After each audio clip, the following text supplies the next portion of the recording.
panganib na gubat na matatagpuan sa labas ng kaharian ng Albania ay mayroong isang binatang nakagapos sa puno ng higera. Ang gubat na iyon ay pinamumugaran ng mababangis na hayop, nakalulunas ng huni ng mga ibon, at mga naglalakihang punong kahoy na may masangsang na amoy. Diyos ko! Bigyan niyo naman ng hustisya ang aking kaharian na Albania. Ang dami nang nangyayaring kasamaan. Kagagawan niya Adolfo to!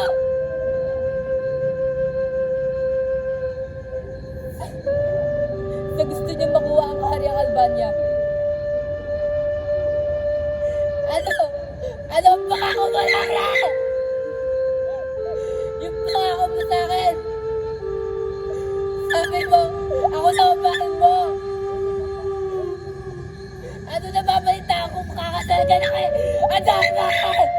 Biglang nanumbalik sa gunita ni Florante ang kanilang mga alaala. Florante, kung sa talinga hindi ko makapit, ay libo-libong taon siya. Huwag kang mag-alala ako, Laura. Hindi lang bumali.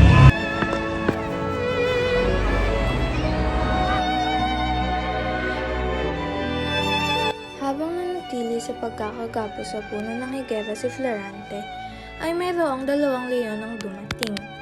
Labis na natakot si Florante sa kadahilanan na akala niya ito na ang kanyang katapusan.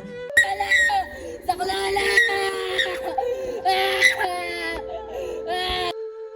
Nagkataon na sa gubat rin na yon ay napadako si Aladdin na isang morong taga-Persya.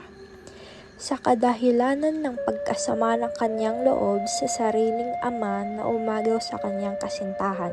O tadhana, ang pangalupit mo sa akin, ikinuha mo pa ang aking pinakamamahal na si Flerida.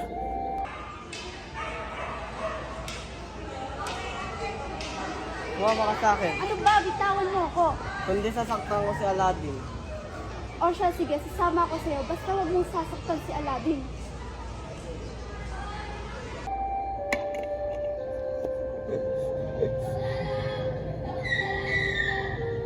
Labis ang pagkagulat ni Aladdin sa kanyang mga narinig na saklolo, kaya naisipan niyang hanapin kung saan nanggaling ang mga sigaw.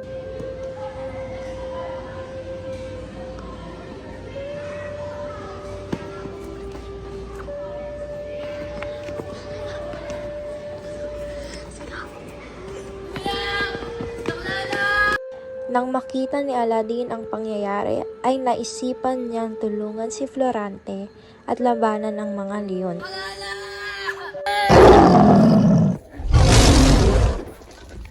Makalipas ang ilang minuto ay napaalis rin ni Aladdin ang mga leon.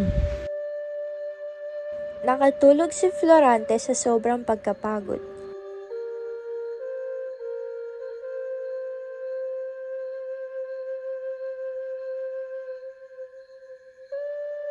Makalipas ang ilang oras ay nagising na siya. Ngunit nanatili sa pagkawala sa ulira.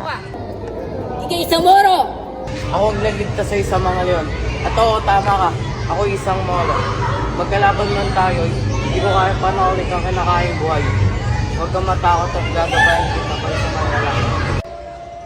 Maraming salamat. Hindi ko akalain ang kaaway ng aking kaharian ay isang magliligtas sa akin.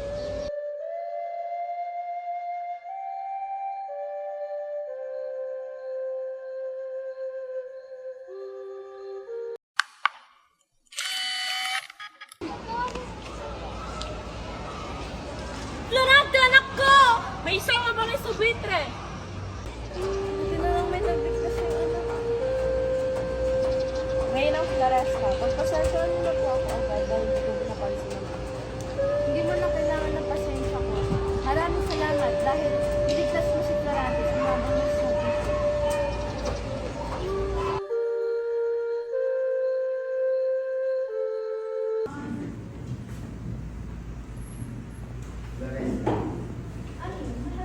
Kailangan na natin pag-aralin si Florante sa nagtaas ng paaralan.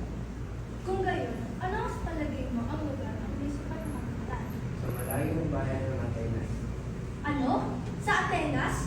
Hindi maaari. Hindi ako papayag na malayo sa akin ang anak ko. Nag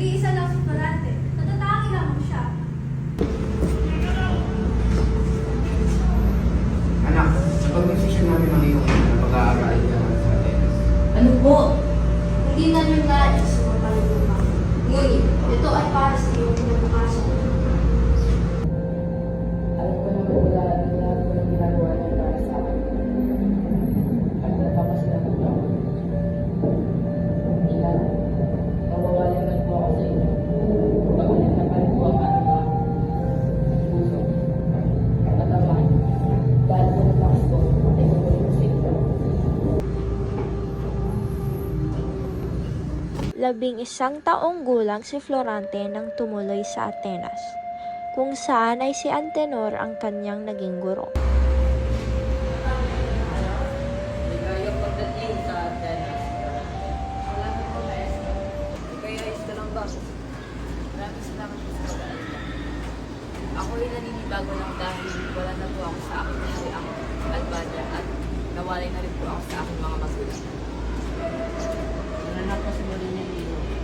Sarap. 6 na taon ang itinagal ni Florante sa Atenas.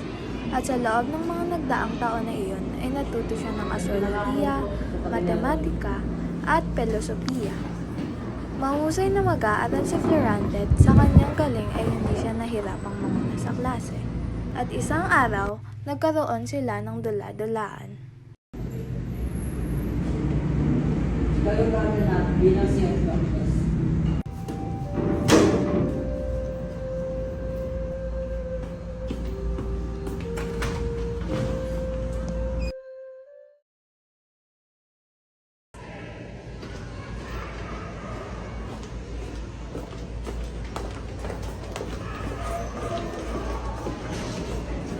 Barata.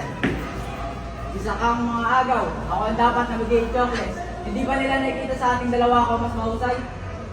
Anong ginagawa ko? Wala akong kasalanan dahil ang guro natin ang pumili at hindi ako. Darating rin ang araw mo.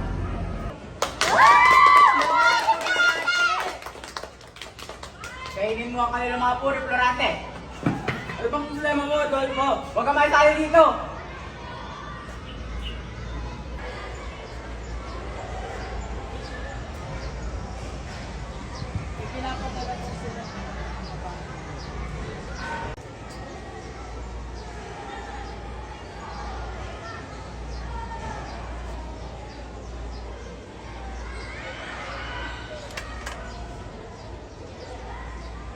Oh, Diyos ko! Ang aking kinay wala na. Hindi mo man lang ako naantay. Ina!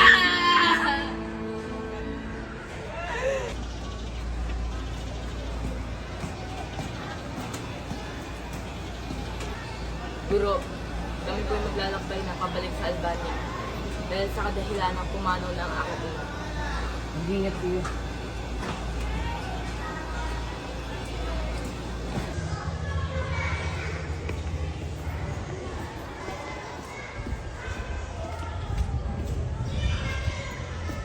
Ina! Ina! Ba't mo ko iniwan? Kala ko ba yung tayo magkikita pa?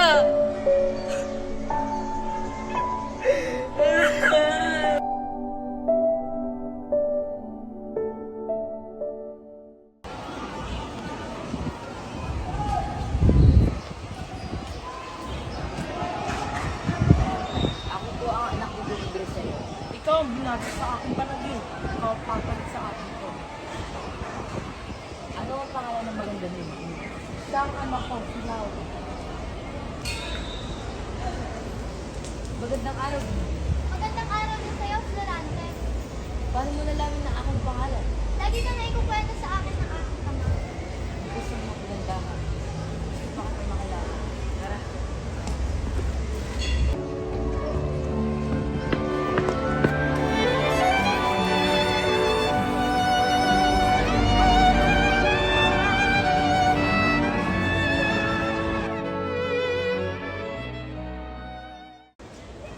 Florante, maganda ang sa darating na digma.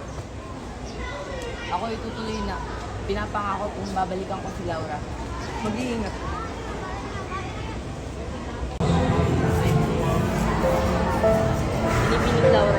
magpapaalam na. Mag-iingat ka sa sigmaan mo, Florante. Pangako, ako'y magbabalik.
Mama, kasama ko natin kung ayaw mo mamatay. Bitawan niyo ako! Bitawan niyo ako!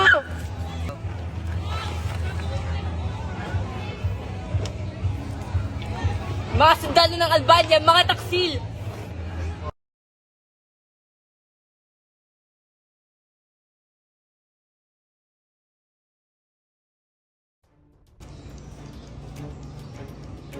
Tayo ka lang kasama kay Florante!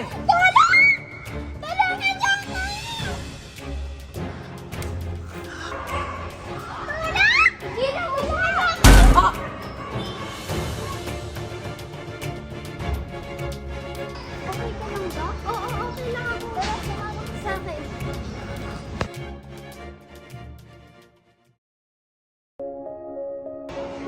Florante, mahal ko! Aladdin!